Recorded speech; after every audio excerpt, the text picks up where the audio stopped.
Hello, I'm the Dark Master, and welcome back to my LEGO reviews. In today's video, we shall be reviewing set number 71735, the Tournament of the Elements. It comes with 283 pieces in 3 bags and a whopping 7 minifigures. Let us start with the figures.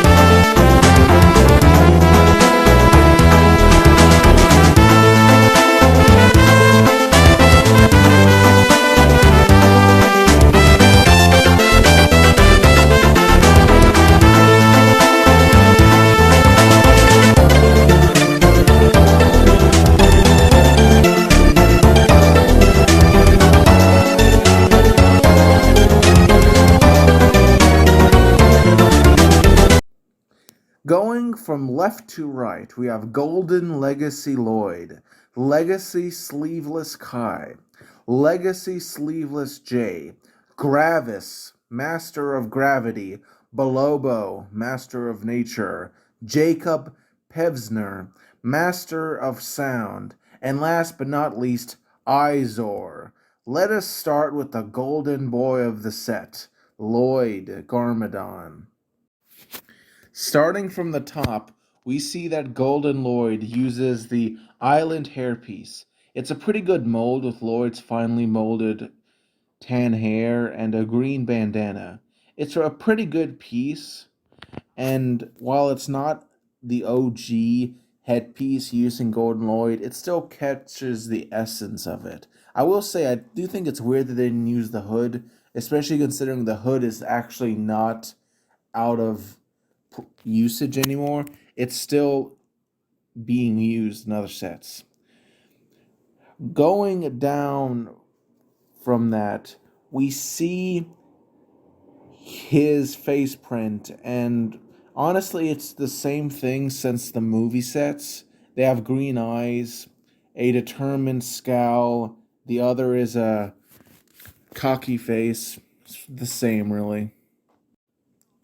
Going down from there, we see the classical ninja armor with the small shoulder paladins and the ability to hold a pair of golden katanas.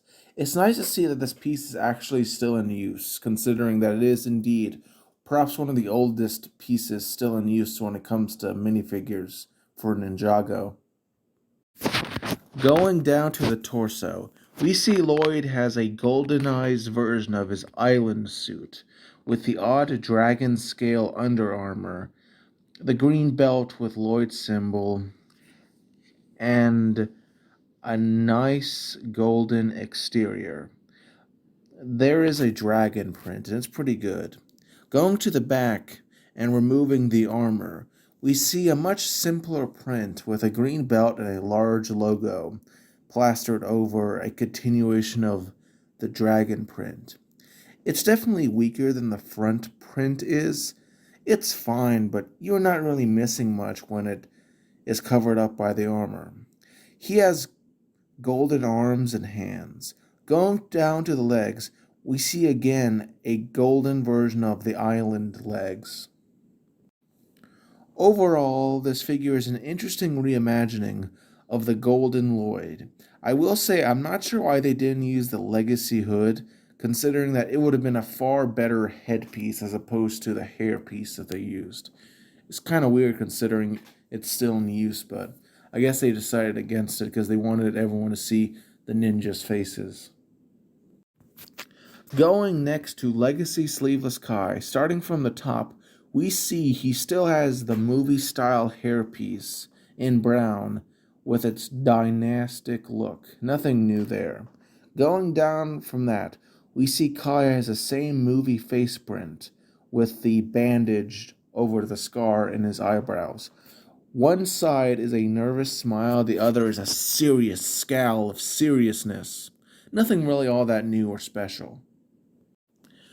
In either case, his face is partially covered in a bandana molded in red. Going down to the torso, we see he has dark red underrobes and bright red outer robes. He has a black belt with numerous golden letters. Of note is a flame design. Going to the back, we see he has the flaming lion fire logo on his back. He has no armor, so you can actually see this decent printing without having to remove anything. And you know what? It's actually better than Lloyd's. I'll say that. Going to his arms, true to his name, Kai is sleeveless, with yellow arms and black gloved hands. Going down to his legs, he has some perfectly utilitarian printing that gets the job done. In terms of weaponry, Kai wields a rather simplistic scythe with a black blade. Overall, nothing really special, which I guess also applies to his figure as a whole. Now, let us go to Jay.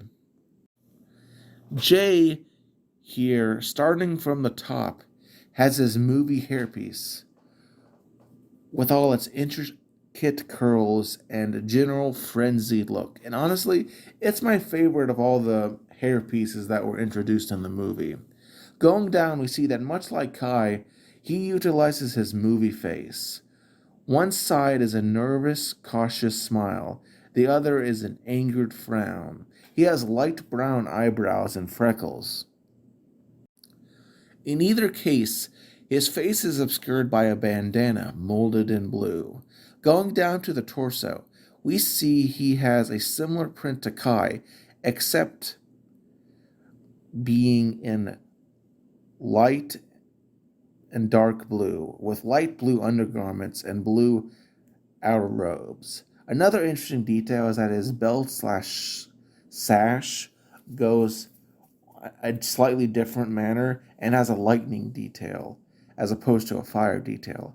Going to the back, we see he has the lightning octopus lightning logo, and overall, it's pretty good in all honesty. Much like Kai, Jay is sleeveless with yellow arms and black hands. His legs are utilitarian with light blue belts and bandages. In terms of weaponry, Jay wields the stereotypical ninja nunchucks. They have black handles and a silver chain, perfectly fine. Jay, much like Kai, is a perfectly fine figure, but let's cover what you guys really want me to talk about. That being the elemental masters that are exclusive to this set. Starting with Gravis, Master of Gravity. On his head, he wears a maroon turban piece that will be very useful for mocks. Going down to his completely unique face print, he has a prominent beard and sideburns with a long handlebar mustache. His first expression is kind of hard to explain. It's some weirdly confused face of like disgust or something. It's really odd, but still good. The second face is him with closed eyes, concentrating on using his gravity power. Going down to his torso, he has some interesting Turkish-styled armor, printed in copper, plus a belt with a vortex emblem. That looks pretty good. The back printing is simpler, but also perfectly fine, in a somewhat utilitarian, yet also Ottoman-looking form. Much like the ninja, he is sleeveless but goes a step further, lacking gloves with his yellow hands. His legs are simple, unprinted maroon pieces, but considering that this color is indeed much less common, especially unprinted, than say black, white, beige, or gray, it's still pretty good to get. For weaponry, he lacks your typical weapons, instead using a piece designed for LEGO Spider-Man sets to create the illusion of gravity blasts, using these radio dish pieces that are molded in translucent purple with glitter. Overall, an amazing figure, and it's nice to finally see him in physical form. Moving on to Bilobo, Master of Nature, he uses the caveman hairpiece that combines a rugged beard with hair. That makes him look kind of like MacGyver.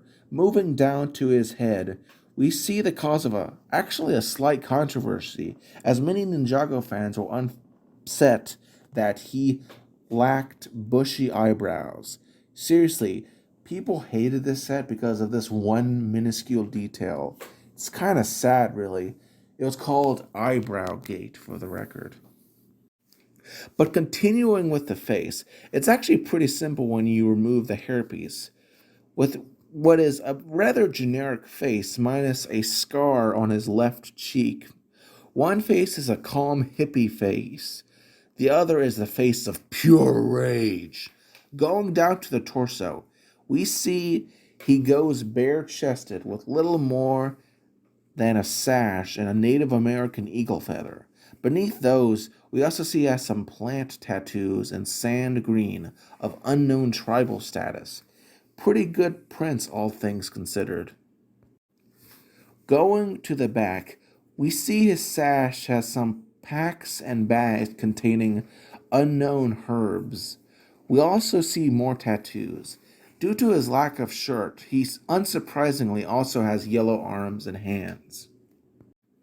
Going further down, we see he has sand green pants with a teal belt and dirty bandages. It's impressive, his leg print, considering the other two elemental masters do not have them. For weaponry, he wields a bow staff consisting of a tan rod, a tan piece made for Monkey Kid, and a green vine piece. Pretty original, not gonna lie. This figure is pretty great. Now, let us go to Jacob, the smallest figure of this set. Jacob Pervzner, the elemental master of sound, has a funky, fresh afro in black. It's an excellent hairpiece that rocks. What also rocks is the face print with these funky, fresh, star-shaped glasses. Kind of looks like someone out of Hollywood. One side is a friendly smile with his teeth gap and prominent cheekbones. The other is him being annoyed by some enemy. Overall, amazing and funky fresh. Going down, we see he has the Conquistador Paladin's first scene in LEGO Pirates, molded in gold. He looks really funky fresh. Going down to the torso, we see he has some sort of mix between a Victorian shirt and a wannabe Elvis Presley look going on. They're pretty nice and the belt is pretty rad. Going to the back, it's far more simplistic, but still perfectly fine. Also, I have to say I love all the teal on his figure. It's just amazing. His arms are teal, and so are his short midget legs that lack printing. And that may be considered a flaw, but all short legs don't have printing, so it's not bad. His quote-unquote weapon is a guitar piece molded in white. It's pretty good. It can be definitely used outside of the Ninjago context. Printing really captures the idea of a guitar. Perfectly utilitarian. And I'm sure when you hit someone with it, it hurts. Overall, he's a good figure. And now let's go on what is pretty much the least minifigure of the set. Izor. Izor is quite the eyesore and is the only Anachondrite cultist in all of Ninjago Legacy. And is a reimagining of the classic figure. Now, he wouldn't have been my first choice when it comes to the cult. You know, there's Master Chen and the Sorcerer Klaus. But I think it's because the cultists, more than any other group of villains, were really hit hard by the process of pieces being retired. Because a lot of the classic pieces used in the Anachondrite cult are just no longer in circulation. And that means that this guy is the only one they could really use due to his mohawk, which is perfectly fine, but nothing really special that really screams Anachondrite cultist. He only has a single-sided face for obvious reasons, and it's fine. The eyes are a bit smaller and the goatee is a bit less obvious, but overall it's more detailed. And the main traits his face has, and as a character define him, are still there.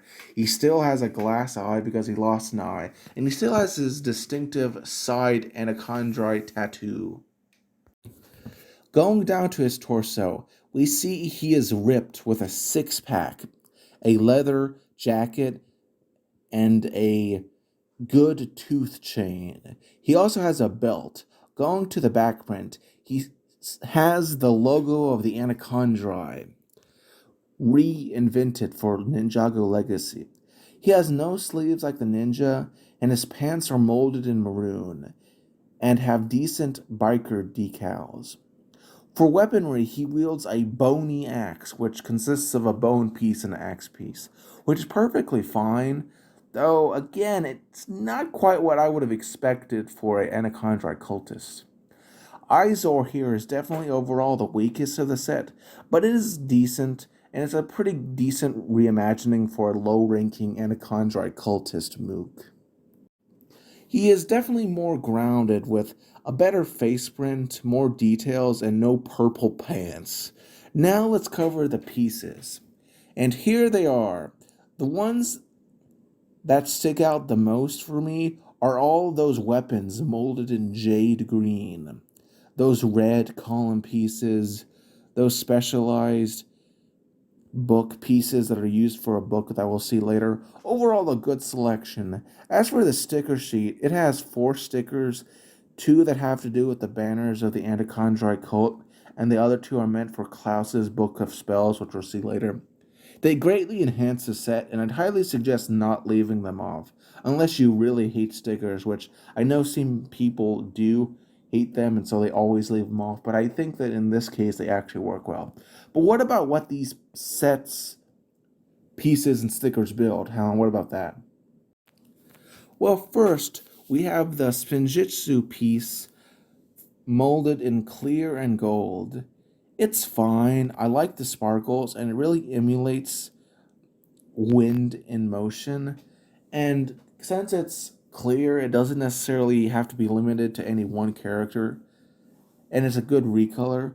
Alongside it comes the second, far less elegant side build, which is this thing. It's a brightly colored handle that is bright red that is just here to help you pose the Spinjitzu piece.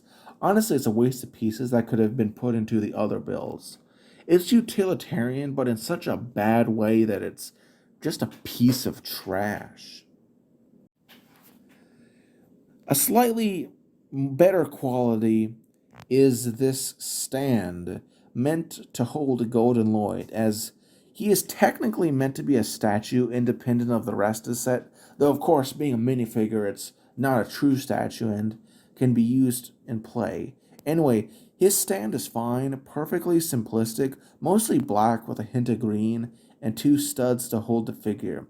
Honestly, I'd probably be more critical if it wasn't for this amazing print. This circular plate piece molded in gold has an amazing print celebrating 10 years of Ninjago. Yes, this theme has been around for 10 years. It's not just kids anymore that play with this. It's very pretty with the metallic flower in the background. But let us cover the build you're really interested in and the main draw of this set, the arena. This arena is divided into 5 distinct parts, of which 3 have 2 floors. So let's do what all good people do and start left and work our way right. Starting from the left most segment, we have a turning wheel of blades that is really nothing special, but it's definitely good for play. And you can angle it in different manners and also completely remove it thanks to the ball joint that connects it. The second section has 2 floors. On the bottom floor, we see Klaus's Book of Spells, which contain dark spells of evil magic, like what was used to transform the cultists into invincible Anachondri warriors. Taking a closer look, the outer cover is pretty neat, and going inside, we see a sticker that depicts the ceremony, very tribal, and it's definitely interesting to finally get that book. The pieces are very book-like. The pedestal that holds the book is simplistically elegant and can be removed to increase play. Going to the top, we see it has a banner with the Anacondrae cult emblem that can be posed up and down in various ways, plus some nice architecture. The railing is pretty good in terms of build. Next to this, there is a vase, but this vase has a secret. Removing its top, there is a jade dagger, which is actually a reference to the fight between Skylar, Master of Amber, and Jacob, Master of Sound. Going to the center section, starting on the bottom floor, we see a pedestal that contains numerous jade blades. This is a reference to a similar container used by Chen in the first round of the tournament. There are a pair of large jade blades and a small pair of dual jade blades. The pedestal can be removed if you want for play features. Going up to the top floor, the railing is more elegant with a pair of dragon head pieces. We also see another holster of jade blades. This one has a pair of jade blade katanas and a single jade dagger with golden pieces to highlight the look. Going to the back, we see that there is a knob that can be used to easily remove the pedestal, as one wants. The general display has a stereotypically Patagonian look overall, but it's actually pretty good. But I will say, looking at the set from the back, that is definitely not where it's meant to be seen. It is a weakness. Going to the fourth segment, it's probably the weakest of the bunch. Starting with the bottom floor, it has a box that contains roller skates that are a reference to the episode Ninja Roll, in which the participants use roller skates to compete. The box can be removed. The top floor is, well, just a generic copy of a previous segment without the secret dagger, so blah. I mean, it still has the banner, but nothing really special here. The fifth segment is a quaint little bonsai tree that can be posed in several different ways or outright removed from the rest of the build. While initially this may seem as forgettable as the spinning blades, it's actually a subtle reference to the arena that Gravis and Griffin Turner, Master of Speed, fought in. Interestingly, in the prototype of the set, the reference was stronger as the leaf piece was molded in pink, but they changed it for questionable reasons involving color theory to green, which is kind of just sad. Before we close with my final thoughts, I thought it would be appropriate to compare this legacy reimagining of this set with the OG set released all the way back in 2015. And, well, right off the back, the build of the new version is far more complex and intriguing, while the old version is more simplistic. Both are good, but one can clearly tell the difference in terms of increasing LEGO standards over the years. The minifigures, on the other hand, are kind of harder to judge. While yes, the new ninjas surpassed their old tournament versions, the older versions also had a visually simplistic charm, and the fact that both sets have different elemental masters means that there is value in both. Karloff, Master of Metal, and Griffin Turner, Master of Speed, are just as good as the ones in Legacy. And thanks to these two sets, we now have all the elemental masters except for Camille, Master of Form. Overall, I would say it's a great reimagining of the older set. Now for my final thoughts. In terms of positives, all the figures are pretty good except Izor, he's just kind of there. The side builds are forgettable, but the main build is just amazing, with only one kind of weaker segment. I will say it doesn't look that good from the back, but otherwise I can highly recommend this set for buyers. Anyway, I'm the Dark Master, and join me next time on my LEGO reviews. Have a nice day, everyone.